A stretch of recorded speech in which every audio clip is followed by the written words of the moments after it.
Suatu hari saudara masih berkaitan dengan tadi pagi, Petrus itu lapar. Petrus itu adalah seorang Yahudi yang taat hukum. Dia tahu betul-betul tentang hukum biblical menu yang tadi pagi kita baca.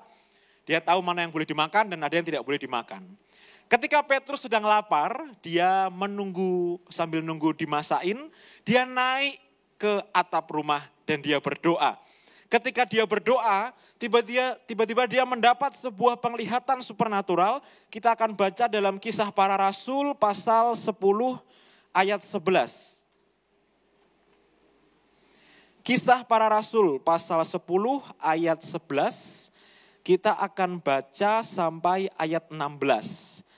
Saya baca ayat yang ganjil, Bapak Ibu baca ayat yang genap. Kita akan baca bersama-sama. Tampak olehnya langit terbuka dan turunlah suatu benda berbentuk kain lebar yang bergantung pada keempat sudutnya yang diturunkan ke tanah. Bapak Ibu 2, 3.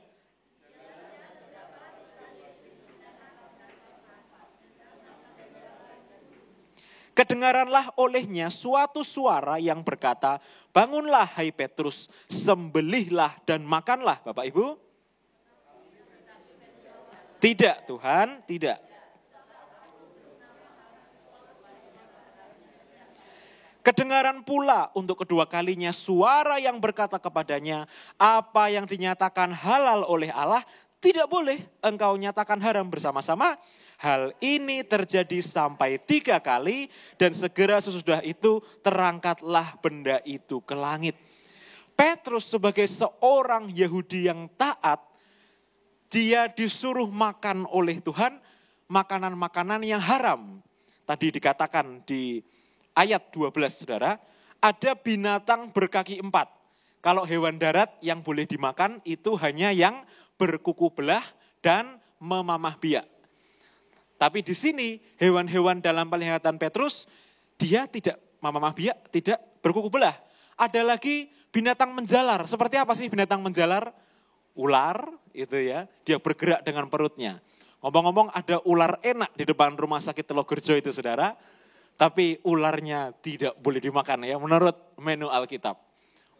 Lalu ada lagi burung-burung. Burung yang diboleh makan salah satunya burung dara ya. Karena itu yang Tuhan beri makan. Nah ketika Petrus melihat penglihatan ini, lalu dipaksa sembelih sama Tuhan dan disuruh untuk makan, Petrus menolak, dia berkata, tidak Tuhan, aku belum pernah makan makanan yang haram. Tapi tiba-tiba Tuhan berkata, apa yang dinyatakan halal oleh Tuhan, tidak boleh kamu nyatakan haram. Dan penglihatan ini terjadi sampai 3 kali saudara. Ketika di Alkitab ada sebuah penglihatan, 1 kali saja, itu penglihatan yang sangat penting dan akan terjadi.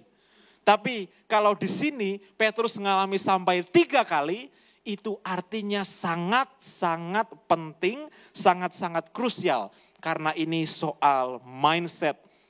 Nah ketika Petrus bertanya-tanya, apa ya arti mimpi ini? Aku kan Yahudi yang taat, aku ngerti hukum menu. Tidak boleh makan makanan ini. Kenapa Tuhan setelah ikut Yesus malah suruh makan ini gitu. Nah ketika dia sedang berpikir-pikir seperti itu saudara. Tiba-tiba Cornelius datang. Siapa Cornelius? Cornelius itu adalah pasukan Italia, pasukan Roma yang ikut menjajah orang Yahudi. Jadi orang-orang Roma dibenci dengan orang Yahudi. Karena mereka dianggap sahabat penindas. Nah ketika orang-orang suruhan Cornelius datang, mereka cerita bahwa Tuan kami yang namanya Cornelius ini habis ketemu dengan malaikat. Dan malaikat menyuruh kami ke rumah Petrus di Yope. Ya. Rupanya Tuhan mau memberitakan Injil kepada orang-orang asing. Jadi Tuhan nyuruh Petrus, ikutlah bersama dengan orang-orang Cornelius ini dan beritakanlah Injil di sana. Beritakanlah Injil kepada orang-orang yang tidak mengenal Tuhan. Masalahnya saudara, ada hukum Yahudi yang mengatur bahwa orang Yahudi dilarang mengunjungi rumah orang non-Yahudi. Tidak boleh masuk ke rumah non-Yahudi, tidak boleh bergaul dengan non-Yahudi, tidak boleh makan bareng dengan non-Yahudi. Apalagi dari golongan musuh dari orang Italia. Tapi ketika Tuhan berkata kepada Petrus, pergi. Dia taat, saudara. Ketaatannya melebihi pengertiannya. Ternyata, saudara, yang mau Tuhan tunjukkan lewat penglihatan ini adalah Tuhan mau mengubah cara berpikir Petrus. Tuhan ingin mengubah bahwa dulu kamu itu mencap ini haram, ini halal, ini najis, ini tidak najis. Tapi diubah mindsetnya oleh Tuhan. Kita buka masih di pasal yang sama, ayat 28. Ayat 28 saya bacakan bagi saudara. Ia berkata kepada mereka, ini Petrus yang bilang ya, kamu tahu betapa kerasnya larangan bagi seorang Yahudi untuk bergaul dengan orang-orang yang bukan Yahudi atau masuk ke rumah mereka. Tetapi Allah telah menunjukkan kepadaku bahwa aku tidak boleh menyebut orang najis atau tahir. Rupanya Tuhan ingin mengubah mindset Petrus yang sebelumnya dia karena ngerti Taurat dan dia paling dekat sama Yesus, maka dia mulai ada kesombongan. Dia mulai, wah ini orang najis, ini penjajah ini gitu ya. Itu yang mau Tuhan rubah. Poin yang pertama saudara, ketika Tuhan memanggil saudara, pertama kali Tuhan akan membuang sifat buruk saudara. Amin. Ngomong-ngomong soal najis-najis itu, saya kan youth pastor. Kalau ngobrol sama anak-anak youth gitu ya, kalau saya tanya, kamu tahu nggak ini suka sama kamu loh gitu kan. Lalu ada yang bilang refleks, najis gitu. Waduh, kok gitu kan. Iya. Saudara, manusia melihat rupa, tapi Tuhan melihat hati. Amin. Tapi kita bisa mengejar agar kita punya penampilan yang menarik, bukan? Karena kita anak terang, wajah kita memancarkan terang. Nah, di sini saudara, Tuhan mau buang sifat rasis Petrus. Tuhan negur Petrus, hei jangan sembarangan ngatai orang najis-najis walaupun bercanda. Jangan sembarang mengharam-haramkan orang karena semua manusia itu punya level yang sama di mata Tuhan. Jadi kalau kita mau lomba najis-najisan saudara, nggak ada yang menang. Karena semua orang itu berdosa. Semua orang itu najis di mata Tuhan. Tapi kita sebagai anak-anak Tuhan, sebelum kita beribadah, kita harus apa? Menguduskan hati kita. Sebelum kita ketemu Tuhan, kita apa? Bersih-bersih diri. Cuci tangan, cuci kaki gitu ya. Loh kok kayak kaum sebelah gitu. Tapi intinya apa? Kita bersihkan hati kita. Supaya ibadah kita menjadi ibadah yang berkenan bagi Tuhan. Supaya pelayanan kita menjadi pelayanan yang berkenan bagi Tuhan. Di sini Tuhan mau merubah cara berpikir Petrus.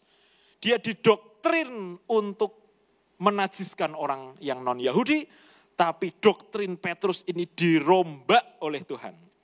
Untungnya Petrus berpikiran terbuka. Dia mau berubah. Dia mau ikut Tuhan. Inilah susahnya saudara kalau kita ketemu sama orang-orang yang close-minded. Orang-orang yang merasa, harusnya tuh gini gitu ya. Harusnya gini, itu salah, itu ngawur gitu ya. Nah ini susah kita berhadapan dengan orang seperti ini, kita harus doakan mereka. Nah kita harusnya jadi seperti Petrus. Oh ternyata Tuhan mau nyatakan sesuatu yang baru. Ternyata Tuhan sedang bawa aku ke sini. Itulah yang namanya hati yang terbuka. Tuhan mau mendidik Petrus supaya dia punya God's point of view. Cara memandang Tuhan. Dan cara memandang Tuhan itu saudara beda dengan cara memandang kita. Manusia punya otak, punya akal, merancangkan begini, begitu. Kalau Tuhan bilang enggak, mau apa? Ada di Amsal. Banyaklah rancangan di hati manusia, tapi keputusan siapa? Keputusan Tuhanlah yang terlaksana. Karena Tuhan itu pemikirannya jauh melebihi apa yang kita pikirkan. Dan ternyata ketika Petrus mau taat saudara, dia mendoakan Kornelius, pemulihan dan keselamatan terjadi di rumah orang pendosa. Poin yang kedua saudara, ketika Tuhan memanggil, Tuhan mau tanamkan sifat-sifat Tuhan dalam diri kita. Katakan amin. Kita lahir, ada begitu banyak hal yang membentuk kita. Orang tua bisa membentuk kita, lingkungan kerja bisa membentuk cara berpikir kita, teman-teman yang toksik bisa meracuni pikiran kita, tapi ketika Tuhan mau pakai kita, Dia akan tanamkan sifat-sifat Tuhan dalam diri kita. Anda ingat tokoh Alkitab yang namanya Daud? Dia itu seorang anak muda. Alkitab menceritakan dia orang yang ganteng, gembala domba ya, masih kecil unyu-unyu, kakak-kakaknya tuh selisihnya jauh gitu ya. Dia orang yang sangat percaya diri. Alkitab mencatat saudara, Daud itu hobinya apa? Perang, berantem, sama beruang dan singa. Cari ayatnya, ada. Karena dia gembala, maka dia harus menjaga kawanan dombanya dari beruang dan singa. Dan puji Tuhannya selalu menang. Hebatnya Daud ini. Ketika dia mulai naik ke medan perang, dia perang melawan Goliat hanya dengan satu tembakan gitu ya. Lalu kisahnya viral, dia auto populer. Dia mulai dikenal, mulai dipuji orang. Dia mendapat dukungan rakyat. Wah, siapa ini anak muda kecil ini diurapi Tuhan gitu ya. Semua orang menyanjung dia karena fisiknya menarik dan dia orang yang berprestasi. Sebenarnya Daud bisa melengsarkan Saul loh saudara. Ketika dia mulai populer naik seperti itu, dia mendapat dukungan rakyat. Ingat ya, rakyat berkata, Daud mengalahkan berlaksa-laksa, Saul mengalahkan beribu-ribu. Di situ Saul sakit hati. Dia bisa melengsarkan Saul, tapi dia tidak lakukan itu. Dan di titik tertinggi dalam hidup Daud, Tuhan jatuhkan dia saudara. Karakternya Daud dibentuk ulang oleh Tuhan. Dibawa kembali ke titik nol. Rasa percaya dirinya selama ini yang bertahun-tahun viral populer ya, dihancurkan Tuhan.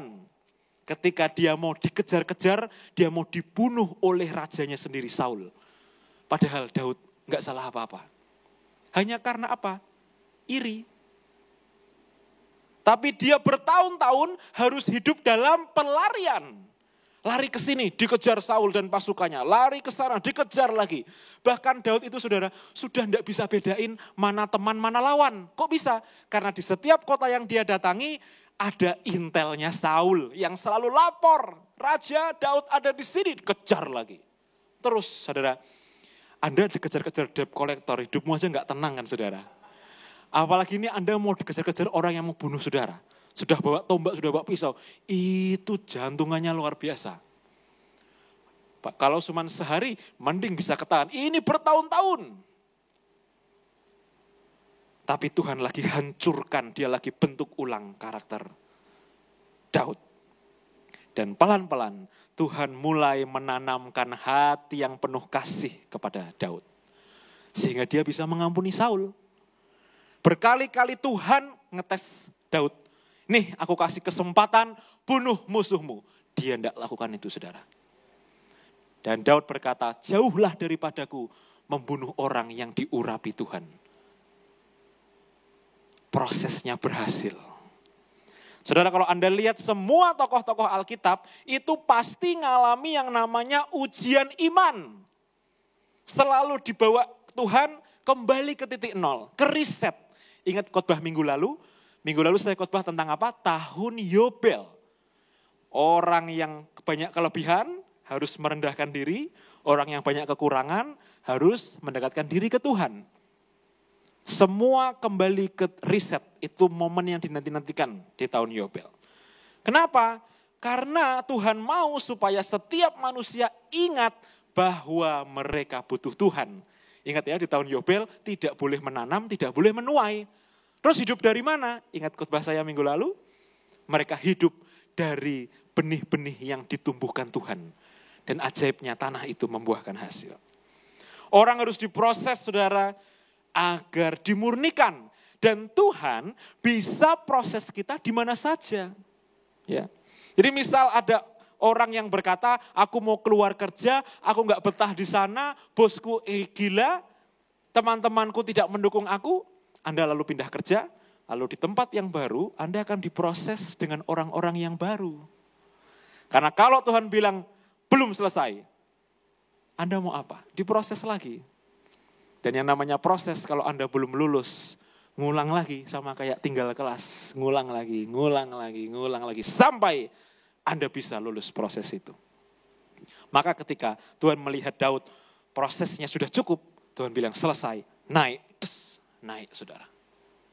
Dan itu yang Tuhan mau. Jadi kalau kita mencari pelarian, karena kita mengalami sesuatu yang gak enak, ketika Anda lari itulah, Anda akan dikejar oleh orang lain yang Tuhan suruh untuk tetap memproses Anda. Jadi lari bukan solusinya saudara. Proses itu membentuk ulang sifat kita. Orang itu cenderung bertanya, wahai Tuhan, kenapa Tuhan izinkan ini terjadi? Kenapa ya Tuhan Engkau mengizinkan hal-hal buruk ini kok menimpa aku? Ayub kurang saleh apa saudara? Kurang saleh apa dia? Paling saleh di muka bumi. Tuhan beri penyakit yang luar biasa. Daud mungkin bertanya, Tuhan salahku apa?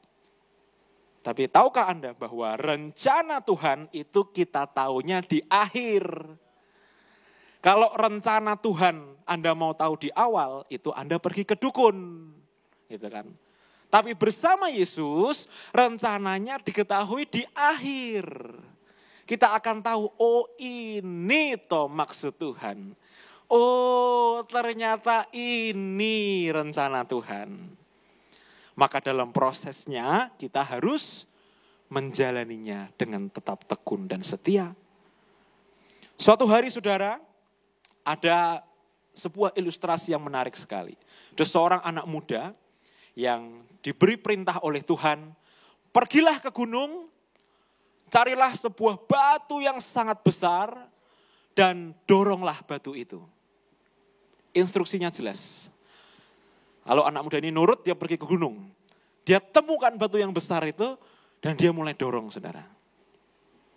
Hari pertama didorong, tidak bergerak. Hari kedua, dia berdoa, bangun pagi, semangat pagi, dia dorong lagi dengan sekuat tenaganya, tidak bergerak. Dia istirahat. Malam dia coba lagi dengan doa dan kekuatan, dia dorong lagi. Tidak bergerak. Terus dia lakukan itu selama berhari-hari, berbulan-bulan. Sampai di satu titik dia menyerah. Dia mulai marah, dia mulai kesal kepada Tuhan. Tuhan, kenapa batu ini enggak bergerak? Kan Tuhan yang suruh aku dorong batu ini. Saudara, Tuhan cuman ketawa. Anakku, aku tidak menyuruhmu untuk menggeser atau menggerakkan batu itu. Aku menyuruhmu untuk mendorong batu itu dengan sekuat tenagamu. Dan lihat sekarang, badanmu kekar, badanmu kuat, ototmu mulai menyehatkan badanmu. Apa maksud dari ilustrasi ini saudara? Kita tidak ngerti kenapa Tuhan suruh kita lakukan hal tertentu. Dan kita tidak butuh alasannya. Kita butuh taat saja pada Tuhan. Karena Tuhan selalu punya tujuan. Dan tujuan Tuhan itu adalah misteri. Yang Tuhan tidak punya kewajiban untuk memberitahu kita. Ada hal tertentu yang Tuhan izinkan terjadi dan Tuhan sengaja tidak beritahu alasannya ke kita. Suatu hari dalam pelayanan saya bertemu dengan seorang pendoa. Pendoa ini kebanyakan ngeroh jadi agak edan saudara. Jadi dia berkata suatu hari suaminya meninggal dunia. Lalu dia ngobrol sama kami. Kami ini nggak tahu kenapa suamiku bisa dipanggil Tuhan mendadak. Aku tuh marah sama Tuhan, kenapa Tuhan tidak bilang sama saya, kenapa Tuhan tidak kasih tahu saya kapan suamiku akan dipanggil pulang. Coba loh saudara, kenapa Tuhan harus memberitahu dia kapan suaminya dipanggil pulang, itu kan suka-suka Tuhan. Gitu ya. Dan poin yang terakhir saudara, pemain musik maju ke depan. Ketika bangsa Israel sedang dijajah oleh pasukan Roma, hidup orang yang dijajah itu seperti apa sih? Nggak enak ya, nggak enak banget. Mau apa-apa nggak bisa, mau apa-apa dipaksa, harus kerja begini begitu. Bangsa Israel melihat Yesus yang datang sebagai Mesias, mereka mengira bahwa Yesus itu akan turun ke dunia sebagai Mesias dan mengusir penjajah seperti superhero. Mereka berharap Yesus yang namanya Mesias datang itu ya seperti Superman.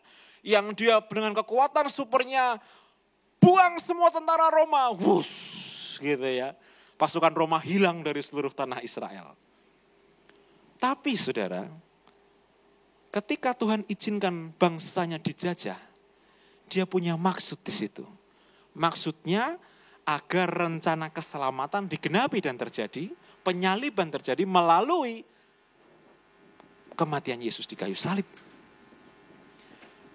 Ternyata Mesias datang untuk membebaskan manusia dari dosa, bukan membebaskan manusia dari bangsa Roma. Maka di situ orang-orang Israel bingung dan kesal. Katanya Tuhan, ya kan?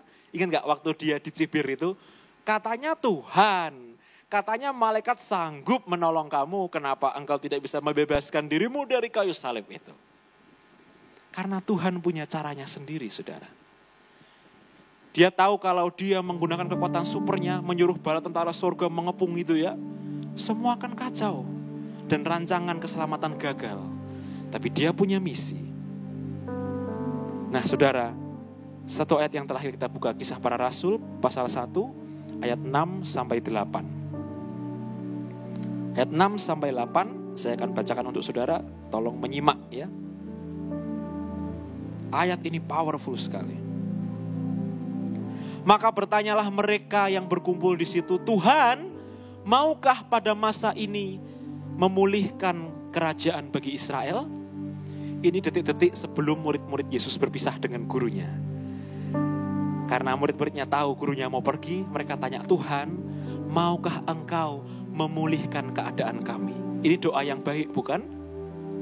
Ini doa yang baik dari anak-anak kepada bapaknya. Tuhan, maukah engkau pulihkan aku? Maukah engkau pulihkan bangsamu dari penjajah? Tapi apa kata Yesus, saudara? Powerful sekali. Jawabnya, engkau tidak perlu mengetahui masa dan waktu yang ditetapkan Bapa sendiri menurut kuasanya. Apa maksudnya? Engkau enggak perlu tahu kapan proses ini selesai. Engkau enggak perlu tahu kapan penjajah ini pergi. Engkau enggak perlu tahu, enggak peduli siapa yang menjajah kamu. Enggak peduli siapa yang memproses kamu. Enggak peduli seberapa lama hidupmu enggak enak. Tapi lihat janji Tuhan. Tetapi kamu akan menerima kuasa kalau Roh Kudus turun ke atas kamu. Dan kamu akan menjadi saksiku di Yerusalem dan di seluruh Yudea dan Samaria dan sampai ke ujung bumi. Karena bukan urusanmu kapan proses ini berakhir. Tapi yang Tuhan mau, yang penting kamu jalan sama Roh Kudus. Kalau Anda merasa bebanmu berat, Tuhan ingatkan malam hari ini, bukan urusanmu kapan beban berat ini diambil. Tapi yang penting, jalan sama Roh Kudus, saudara. Karena ada kekuatan ketika kita jalan sama Roh Kudus, ada sukacita, ada roh yang baru, ada hati yang baru. Yang penting Tuhan mau agar kita tetap menjadi saksi. Tuhan mau agar kita tetap melayani Dia, walaupun kita sedang dijajah. Walaupun kita sedang tertekan.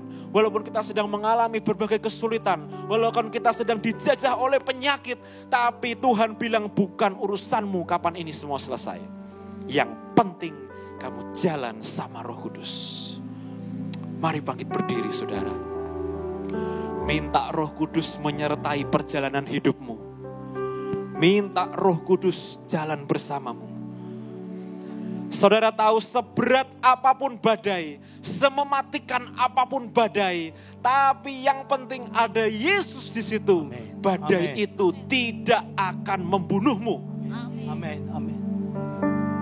Apapun badai yang sedang Anda alami malam ini, saudara, bawa ke tangan Tuhan. Bawa ke tangan Roh Kudus. Kita tidak bisa minta Tuhan jadi superhero. Langsung datang, langsung kasih doa kita, langsung sembuhkan kita, langsung kasih kemauan kita, langsung bebaskan kita dari penjara. Kita tidak bisa, itu instan. Tuhan tidak mau pakai cara itu. Tapi yang Tuhan mau kita tetap kuat, tetap beriman, tetap percaya. Karena kita jalan sama Roh Kudus. Saudara, mari mendekatkan diri pada Roh Kudus. Ayo kita punya quality time bersama Tuhan.